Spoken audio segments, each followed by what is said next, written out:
Hello, my name is Phyllis Shelton, and I'm an ORU grad. I've sat where you sit, and this is the book that started my journey there.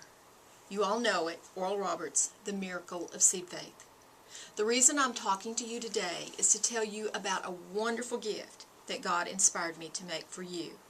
It's a book called His Harvest, the purpose of which is to prove that the words God spoke to Oral Roberts to raise up his students to go to the uttermost bounds of the earth, and that our works will exceed Oral's, has really happened. Our works represent an abundant harvest greater than anything humankind, including Oral Roberts, could ever have imagined.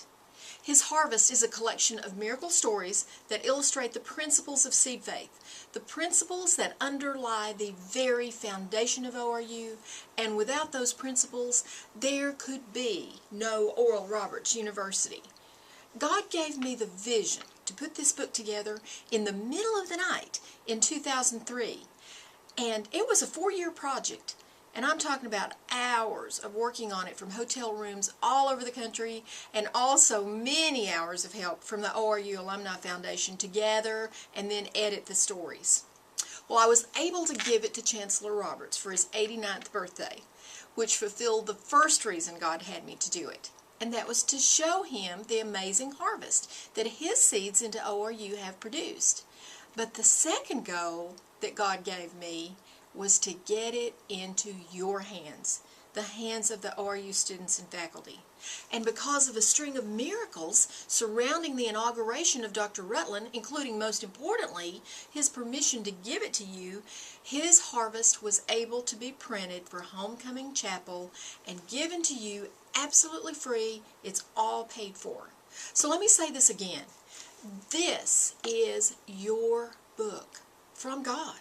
I am simply an instrument to get it to you. And the main purpose of His Harvest is to keep the principle of seed faith alive at ORU forever. And you know it. The first step, God is our source. Second, plant a seed first for whatever we need. And not out of what we have left over. You give first, whether it's money, time, friendship, love, whatever. And most importantly, expect a miracle so it doesn't pass you by. And those aren't just words on a basketball court for the world to see. Those are words that live in all of our hearts. And you will see in this book that seed faith got me to ORU. We had 0 college savings in my family, kept me at ORU, and directed me into a life-changing business in the long-term care insurance industry that culminated with a story in Newsweek last year about the power of this insurance to enable families to take care of each other forever with dignity and grace. Now, I was an English major, which is wonderful because it teaches you how to think, write, and speak.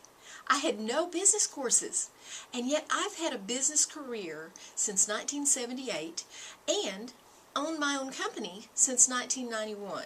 How? Because I've practiced seed faith at the first of every month for 39 years. Almost every day of my life I have tasks that I simply do not know how to do. So I just ask God for wisdom. Just like James 1 verses 5 and 6 says we can ask, and God tells me how to do that thing, or He sends someone who knows how to do it to help me without fail every time. So whatever challenges you are facing, whatever you need, God has these things already taken care of in ways that are higher than anything we can ever ask or think, just like that verse in Ephesians says. And you will see that over and over in the miracle stories in His Harvest. So I want you to pick it up after chapel or at the information desk on the main floor of the LLC. Just get it. It's totally free. Won't cost you anything except your time, and I think you'll want to read it this weekend. And as long as you practice seed faith as a way of life, I can promise you that, are you ready? Something good is going to happen to you.